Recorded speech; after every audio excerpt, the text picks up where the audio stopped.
Mungkin jenengan semua sudah pernah mendengar hikayatnya Nabiullah Ibrahim, yang selama ini jenengan sudah pernah dengar, cuman mungkin belum pernah mendengar langsung dari ayat-ayatullah atau ayat-ayat suci Al-Quran. Maka ini mulai kita bedah ya, di surat Maryam ayat 41. Di dalam ayat 41 ini menandakan angka 4 dan angka 1, yaitu jenengan disuruh benar-benar mengendalikan sifat 4 jenengan untuk menuju kepada Allah dengan perpegangan rukun Islam. Maka terjadilah ini rukun Islam.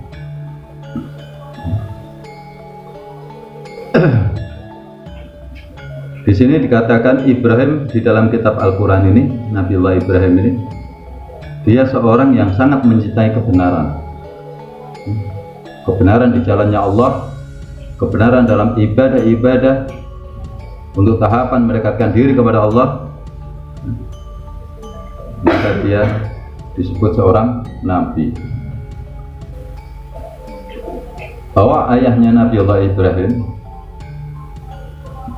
ini menyembah sesuatu yang tidak mendengar, tidak melihat, dan tidak dapat menolong ayahnya Nabiullah Ibrahim.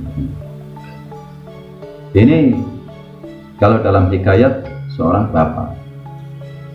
Tapi kalau dalam ibaratkan kehidupan yang sekarang, itu adalah masalah dohiriyah. Bapak ini langit, popok angkoso, yaitu adalah ibarat dohiriyah. Ini untuk pelajaran akhlakul karimah ya, biar nggak salah paham. Jadi jangan biar nggak mengira ini hanya sebuah dongeng. Al-Quran ini sebuah tuntunan, bukan dongeng, tapi tuntunan untuk kita jadikan ya tatanan dalam beribadah, mendekatkan diri kepada Allah, biar semakin dekat dan dekat lagi kepada Allah Ta'ala. Maka saya sudah libatkan kehidupan sekarang ini. Kalau seorang ayah, ini adalah dohiriyah. Jadi jangan sampai dohiriyah kita ini menyembah sesuatu yang tidak mendengar, tidak melihat, dan tidak dapat menolongmu sedikit pun. Kalau dalam kehidupan sekarang ini banyak dohiriyah ini, jangan menyembah sesuatu yang tidak mendengar, tidak melihat, dan tidak dapat menolongmu. Ini saya takutnya larinya ini ke harta benda. Jangan menyembah atau mendewakan harta benda. Inilah. Ini padahal sudah sering saya kupas dari ayat-ayat sebelumnya. Ya. Jadi jangan berpikir menyembah berhala. Kalau itu zaman dulu memang. Kalau zaman sekarang nggak mungkin jangan. Kan jangan lahir dari seorang ibu beragama Islam.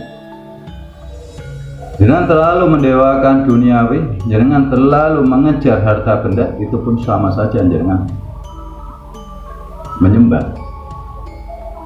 Sampai melupakan ibadah kepada Allah Ta'ala, sampai melupakan untuk belajar ilmu-ilmu ibadah, ilmu-ilmu syariat, ilmu-ilmu ma'rifat,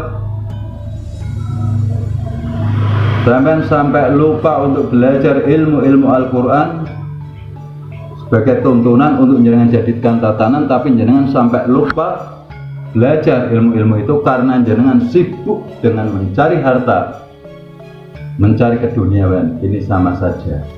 Yang dimaksud bapak itu dohiriyah, ya, ingat ya, dohiriyah.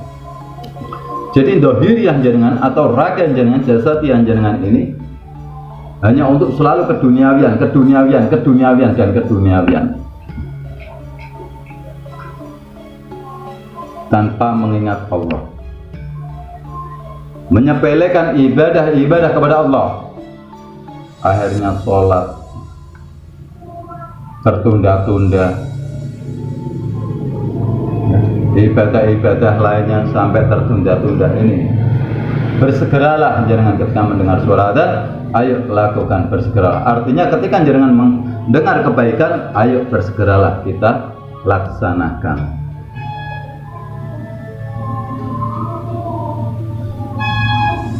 Maka itu disimbolkan dalam puasa ketika jenengan mau berbuka, ini disuruh bersegera ketika mendengar suara adzan. Sama ketika jenengan mendengar kebaikan, untuk masalah ilmu akhirat ini harus yang diutamakan, untuk masalah ibadah itu harus diutamakan. Makanya disunahkan untuk meminum air zam-zam, artinya belajar ilmu-ilmu yang hak, ilmu yang suci mensucikan. Air zam-zam itu yang suci mensucikan. Dan memakan kurma ini artinya ngakur ke barang limo atau rukun Islam. Inilah. Makanya jangan berpikir zaman dulu, berpikir sekarang, karena ini untuk mendandani jenengan. Ini bukan dongeng, tapi ini sebagai tuntunan untuk mendandani alaqul karimah jenengan, agar dohiriyah jenengan ini tidak bersujud kepada selain Allah, tapi hanya bersujud kepada Allah Ta'ala, hanya menyembah kepada Allah Ta'ala. Jangan sampai engkau menyembah keduniawian, bersujud karena keduniawian. Ini naudzubillah min dzalik banyak sekarang. Ini, maka carilah tuntunan itu sebagai tatanan. Carilah ilmu-ilmu syariat agar bisa memahami hukum-hukumnya, agar bisa memahami rukun sahnya yang membatalkan. Nanti bedah menjadi ma'rifat, jangan simpan di dalam hati menjadi hakikat, lalu jangan tindakan sebagai thariqah. Ini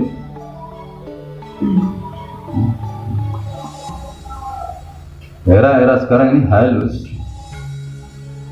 Jadi orang hanya berpikir menyembah berhala, enggak. Itu kalau itu sudah jelas, bisa dilihat mata. Ini yang halus. Jangan sibuk kerja sampai lupa ibadah kepada Allah Ta'ala. Ini sama, jangan termasuk menyembah keduniawian, mendewakan uang karena takut miskin, takut lapar, akhirnya jangan meninggalkan ibadah pada Allah Ta'ala. Ini naudzubillah min dzalik, jauh daripada Allah Ta'ala. Ini naudzubillah min dzalik. Yang paling halus lagi, kelihatannya ini sudah baik, tapi ternyata belum benar. Ketika orang sudah melakukan sholat 5 waktu terus menerus tidak putus-putusnya, tapi ternyata dia hanya untuk keduniaan, bukan untuk kepada Allah Ta'ala. Akhirnya sholat hanya untuk biar pekerjaan ramai, sholat biar dapat rezeki banyak, sholat biar masuk surga. Ini sama saja dengan berarti bersujud untuk keduniawian. Padahal sholat itu hanya semata-mata untuk Allah Ta'ala. Inna sholati wa nusuki wa mahyaya wa mamati lillahi rabbil alamin. Sudah berjanji sendiri, kenapa mengingkari?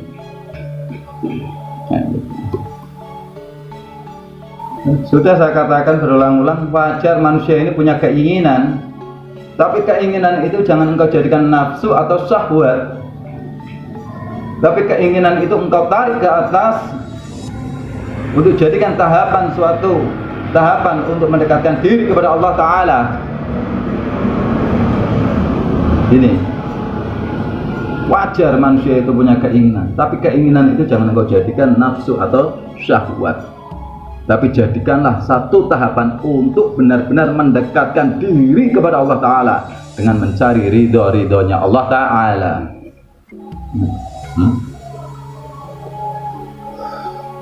Semua ibadah, sedekah jenengan, amal jariah jenengan, infak jenengan, puasa jenengan, semuanya ibadah itu hanya satu tahapan untuk mendekatkan diri kepada Allah Ta'ala dengan mencari ridhonya Allah Ta'ala. Ini bukan untuk mencari keduniawian.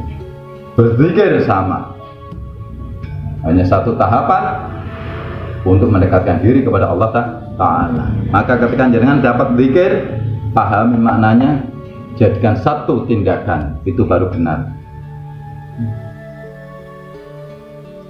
Jenengan baca 1000 kali pun, 2000 kali pun, 1 juta kali pun, zikir itu kalau jenengan tidak dilakukan dengan tindakan maka akan sia-sia.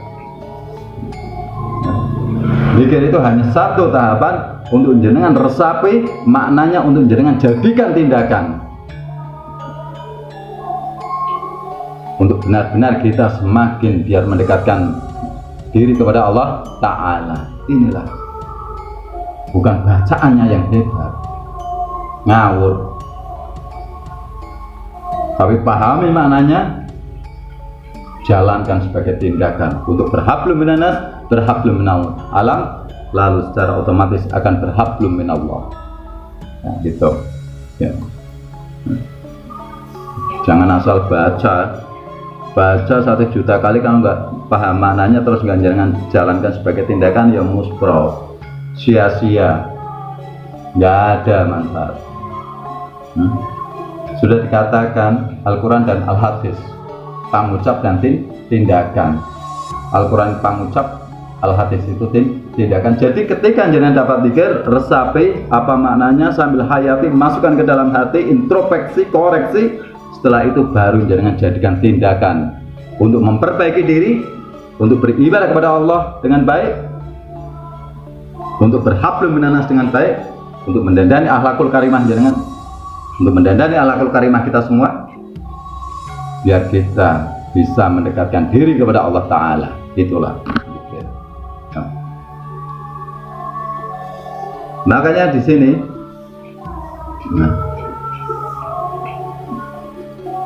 Ibrahim berkata kepada ayahnya, wahai ayahku, mengapa engkau menyembah sesuatu yang tidak mendengar, tidak melihat, dan tidak dapat menolongmu sedikit pun. Itu yang dimaksud kayak gitu ya. Maka pahami, cari tuntunan buat tatanan yang pas ya. Biar enggak berandai-andai yang di sini nanti yang dipahami berhala ini bukan ya. Itu zaman dulu, kalau zaman sekarang ini beda. Makanya lebih berhati-hati. Islam itu jangan hanya KTP, tindakannya apa sudah mencerminkan Islam apa belum, lah itu ya.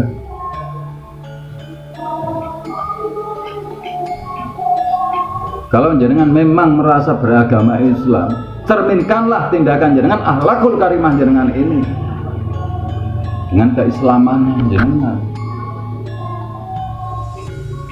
Percuma jenengan gembar-gembar bilang agama Islam, KTP Islam, tapi tindakannya tidak merujuk kepada Al-Quran dan Al-Hadis, tidak merujuk kepada Rasulullah, baginda besar Nabi Muhammad Rasulullah SAW. Ya, hati-hati ya.